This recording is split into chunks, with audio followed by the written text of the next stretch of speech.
Sabe aquela história de como o Brasil ganhou esse nome? Pois é, tudo começa com uma árvore.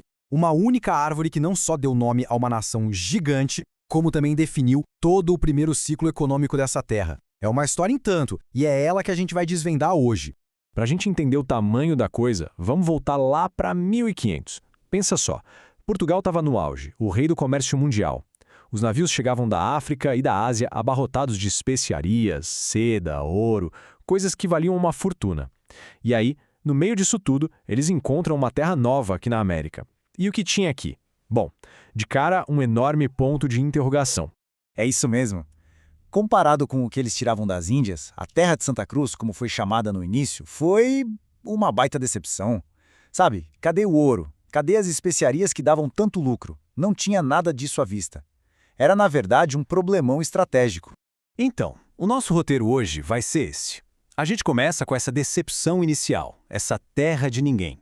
Depois, descobre a árvore do ouro vermelho.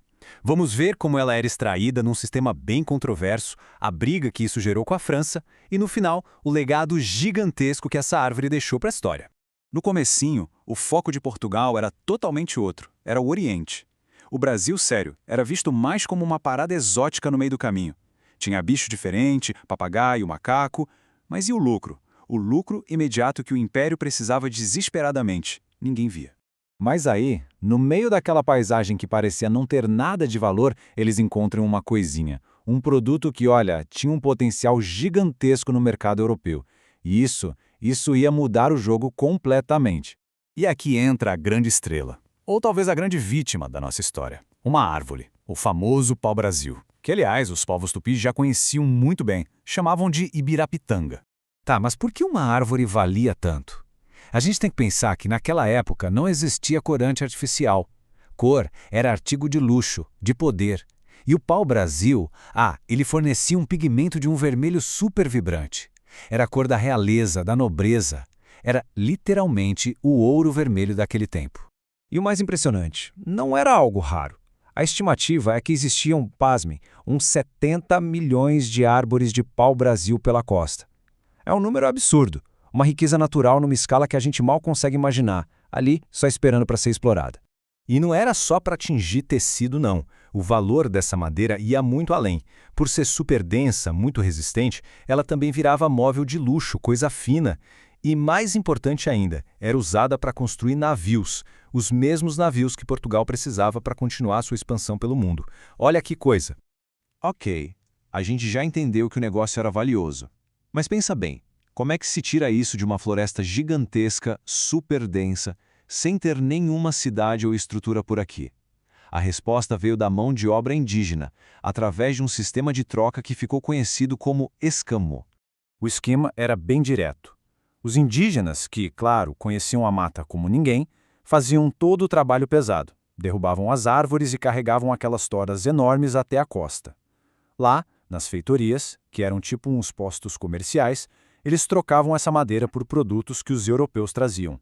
E é aqui que a história fica complexa e gera um debate que dura até hoje. Por um lado, parece uma exploração absurda, né? Trocar uma madeira valiosíssima por itens de baixo custo, as famosas quinquilharias. Mas a gente precisa olhar pelo outro lado também. Para os povos indígenas que viviam numa sociedade sem metalurgia, uma ferramenta de aço, como um machado, não era uma quinquilharia. Era uma revolução tecnológica, algo que mudava completamente o dia a dia deles. Entender esses dois pontos de vista é fundamental. Claro que uma riqueza desse tamanho não ia passar despercebida. Portugal achou que estava com a bola toda, mas não ia durar. A notícia do tal ouro vermelho se espalhou pela Europa, e logo outra superpotência da época decidiu que também queria um pedaço desse tesouro, a França. E olha, essa frase do rei francês, o Francisco I, é genial. Ele diz: "Gostaria de ver a cláusula no testamento de Adão que me exclui de uma parte do mundo." É pura ironia. Com isso, ele simplesmente ignorou o Tratado de Tordesilhas. Basicamente, ele estava dizendo: o mundo é de quem chegar primeiro. E eu cheguei. Então a França partiu para cima com uma estratégia dupla. De um lado, os comerciantes franceses vinham direto para cá e negociavam com os povos indígenas, muitas vezes formando até alianças contra os portugueses. E do outro lado tinha a pirataria. Os corsários, que eram piratas com a bênção do rei da França, simplesmente atacavam os navios portugueses em alto mar e roubavam toda a carga de pau-brasil. E aí que tá o pulo do gato. Toda essa competição, essa briga ferrenha pelo pau-brasil, obrigou Portugal a mudar de plano. Só ficar ali na costa, fazendo escambo, já não era o suficiente para garantir o controle da terra e da riqueza. Vamos ver como isso aconteceu passo a passo. Em 1501, Portugal diz: o pau-brasil é nosso, monopólio da coroa. Pouco depois, lá por 1505, a França entra com tudo, desafiando esse monopólio na cara dura. A coisa ficou tão séria que Portugal chegou a uma conclusão. Para defender esse território, a gente precisa ocupar de verdade. E foi isso que levou à decisão, em 1534, de começar a colonização para valer. E o resultado final de toda essa história?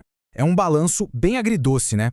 Por um lado, o país ganhou seu nome, Brasil. Mas por outro, a exploração foi tão brutal, tão intensa, que o pau-brasil quase foi extinto. Foi o começo de um desmatamento gigantesco da Mata Atlântica. E com o tempo, o foco econômico mudou, dando lugar a um ciclo ainda mais poderoso, o do açúcar. E a gente termina com essa provocação para pensar. A história do pau-brasil é, no fundo, a certidão de nascimento do Brasil como a gente entende hoje. Um lugar no mapa com um valor econômico. Mas é também o início de uma longa história sobre o custo do progresso e sobre o impacto ambiental que começou mais de 500 anos. Uma árvore que deu nome a uma nação, mas que quase pagou com a própria existência por isso.